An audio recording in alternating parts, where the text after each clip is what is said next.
Olá, eu sou Simone Gantuá, sejam todos bem-vindos ao meu canal. Esse é o Direito Empresarial do século XXI. A gente vai continuar nessa sequência de vídeos falando com vocês sobre as principais alterações que foram efetuadas, aliás, que serão efetuadas na Lei de Recuperação e Falência ou Lei de Falência e Recuperação.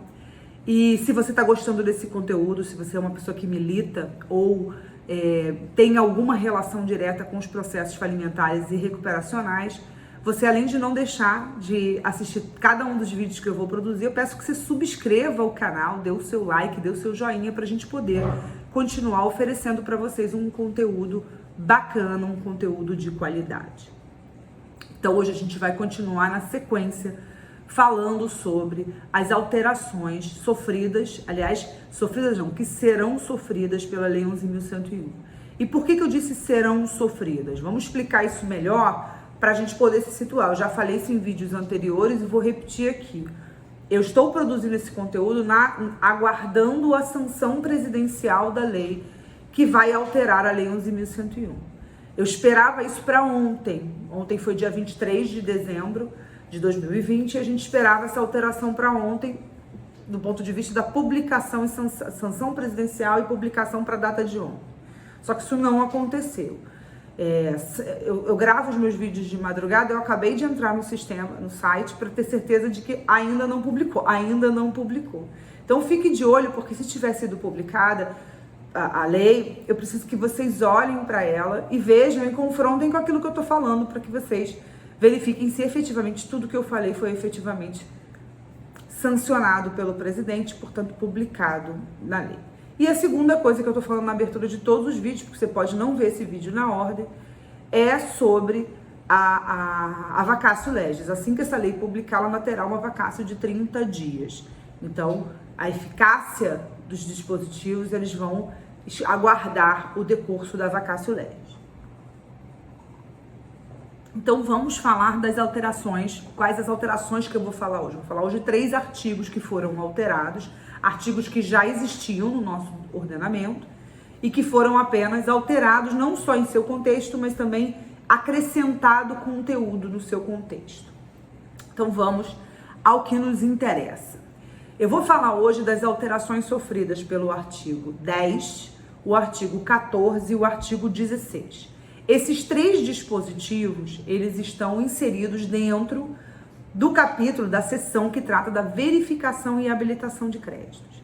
Então, esses são os únicos dispositivos que foram alterados dentro dessa seção, porque a gente já viu o artigo 7A, que é um dispositivo que vai falar da classificação do incidente de classificação dos créditos públicos, dos créditos fiscais. Então, esse é um assunto paralelo, que também tem relação de organização de crédito, mas que não diz respeito diretamente ao que a gente está falando aqui, mas indiretamente sim. Então, nesse contexto das habilitações de crédito, são esses 3 dispositivos que vão ser alterados. O que vai mudar?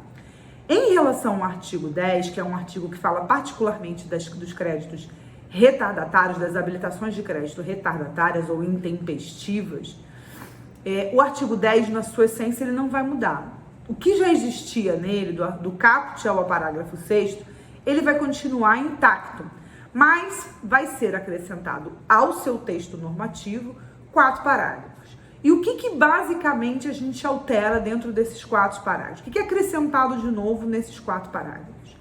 O parágrafo 7º, ele vai deixar claro que o quadro geral de credores, ele vai ser formado por tudo aquilo que tiver sido decidido.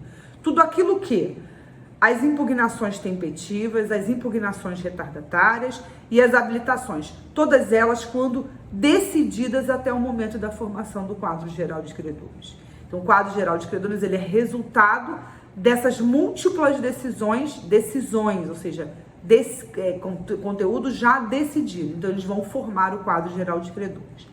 O parágrafo 8º, ele vai falar que as habilitações e impugnações retardatárias, elas vão implicar necessariamente na reserva de valor para sua satisfação. Então, embora eles não integrem o quadro geral de credores, ele vai ter, o administrador e o juiz vão determinar, o juiz vai determinar e o administrador acatar a reserva de valor para a satisfação desse crédito. Isso também é uma questão importante.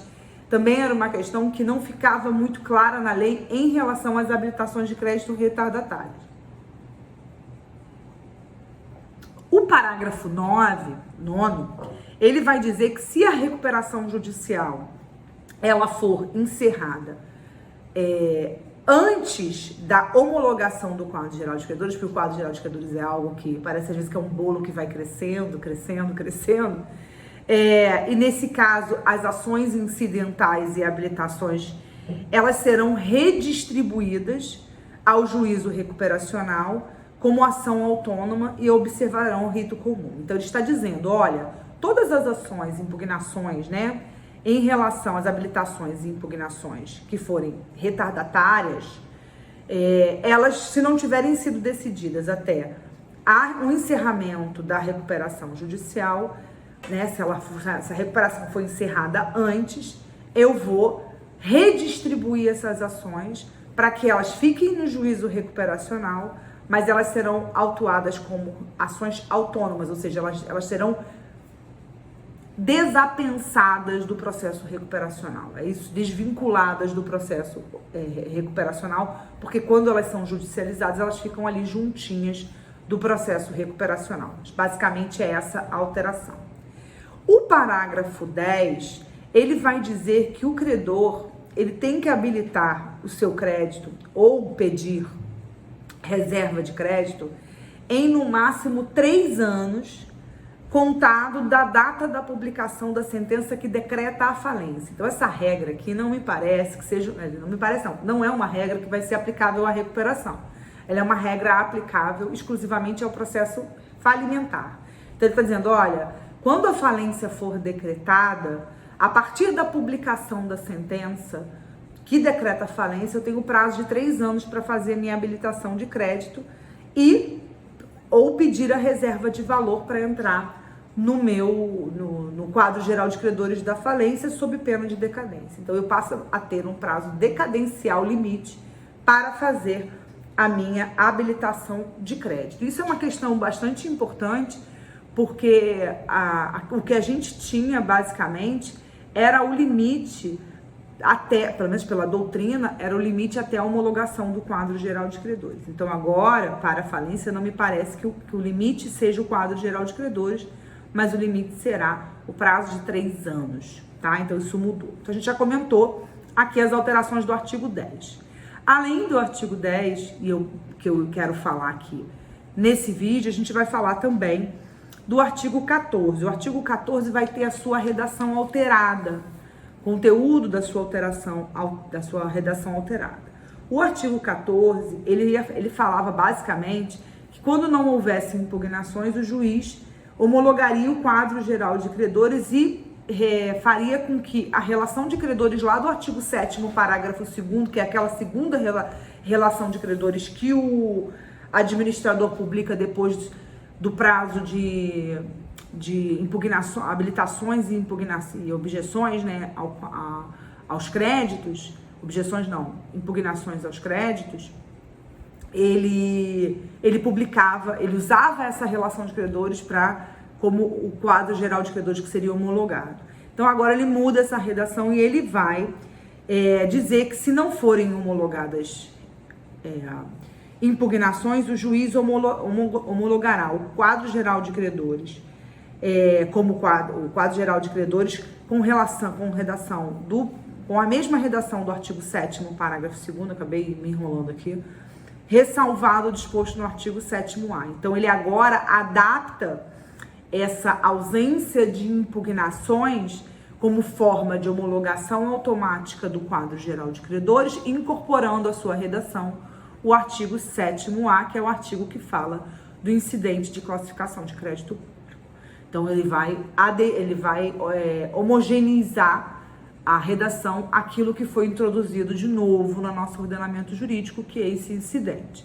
Então ele vai ser o resultado da redação de credores do 7º parágrafo 2º, que continua existindo, mas também o incidente de classificação, porque ele também provoca a modificação do conteúdo do quadro geral de credores, já que os créditos públicos também passam a ser organizados.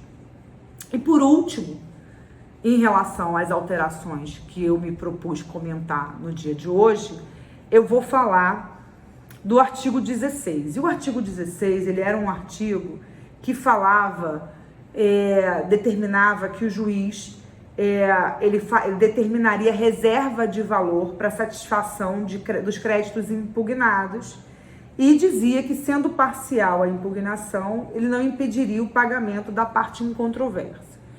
Esse dispositivo mudou. O que mudou nesse dispositivo? Você continua tendo um caput, tá? Nesse dispositivo, no artigo 16, mas a gente passa a ter a introdução do parágrafo 1º e do parágrafo 2º ao artigo 16. Então, eu tenho a introdução, que eu tinha um parágrafo único, eu passo a ter 2. E essa redação do parágrafo, que seria o parágrafo único, ele também vai mudar. Então, o que vai mudar aqui para a gente ser um pouco mais objetivo? O caput, ele vai passar a dizer que o quadro geral de credores na falência, para fins de rateio, ele vai ser formado pelos créditos que não forem impugnados, constantes da relação do artigo 7º, parágrafo 2º, que eu já tinha falado, mais o julgamento das impugnações que forem formuladas na forma do artigo 8º, que é um artigo que abre o prazo de 10 dias para a formulação de impugnações, e pelo julgamento das habilitações de crédito recebidas como retardatário. Então, ele fala especificamente do quadro geral e fala que, para fins de rateio, ele vai ser formado por esses créditos aqui, ok? E aí, no parágrafo 1º, ele complementa e diz assim, olha, as habilitações de crédito retardatárias que não forem julgadas vão determinar a reserva do valor controverso, mas elas não impedirão o pagamento da parte em controvérsia. Então, ao mesmo tempo que no caput ele não considera as retardatárias, no parágrafo 1º ele considera. Ele diz, olha, esses aqui eles podem ser pagos na sua parte incontrovérsia, ainda que seja uma habilitação retardatária. E por último, e não menos importante, o parágrafo 2º ele vai dizer que mesmo que o quadro geral de credores não esteja formado ainda, o rateio de pagamento na falência pode ser realizado desde que a classe de credores a ser satisfeita já tenha tido todas as impugnações apresentadas, ressalvadas as reservas de créditos distribuídos e ainda não julgados. Então, ele ressalva que as classes de credores a serem satisfeitas já tenham tido suas impugnações apresentadas, ressalvadas as reservas de créditos distribuídos e ainda não julgados. Então, ele faz essa reserva aqui. Na verdade, esse dispositivo ele vai se adaptar a algumas dúvidas que a gente tinha em relação a como que a gente operacionaria os pagamentos e a organização desse pagamento, enquanto que a organização dos credores era feita, porque isso é uma situação tão dinâmica do ponto de vista do dia a dia do processo falimentar e do processo recuperacional, que isso gerava muitas dúvidas, já que a lei ela era muito sucinta nesse aspecto. Então agora ele coloca alguns pingos nos is. Eu tenho ainda algumas dúvidas em relação pragmática na relação pragmática desses dispositivos, mas a gente vai ter que ver como que a lei vai se comportar nesse aspecto aqui. Então, ele vai passar a tratar no artigo 16, especificamente, do quadro geral na falência, porque antes ele não falava do que era especificamente, mas eu acho que faz sentido que ele fale só na falência, porque na recuperação ele vai fazer o pagamento em vida, né? Ele está vivendo e ele vai se organizar para pagar no plano, ele não vai pagar isso através de constrição judicial coletiva, nem de organização de uma execução coletiva. Então, acho que faz sentido realmente você falar disso na falência, mas ficou claro agora, porque a gente não tinha uma regulamentação nesse sentido. Então, repetindo, a gente comentou hoje o artigo 10, parágrafos 7º a 10, que foram introduzidos, novos, né, não existiam no ordenamento antes, A gente comentou a alteração da redação do artigo 14 e a gente comentou também a transformação do artigo 16, que antes não era preciso, aqui se tratava, e agora ele com mais precisão indica a sua aplicação ao processo falimentar, com as ressalvas relacionadas aos créditos que sejam retardatários e não retardatários, para que esse quadro ele não tenha dúvida em relação à sua aplicação. A gente volta com outras alterações, eu estou fazendo na ordem da lei, eu fiz o primeiro fora de ordem, porque eu acho que era uma questão muito tão importante, que acho que era a primeira coisa que vocês tinham que saber que mudava, mas o resto eu vou comentar com vocês passo a passo, na ordem em que a lei foi alterada ou inovada em seu sentido completo. Então, até a próxima, compartilha, dá o seu joinha e subscreve o canal para que a gente possa continuar produzindo conteúdo de qualidade. E ó, hoje é dia 24 de dezembro, eu queria desejar a todo mundo um Feliz Natal. Até a próxima!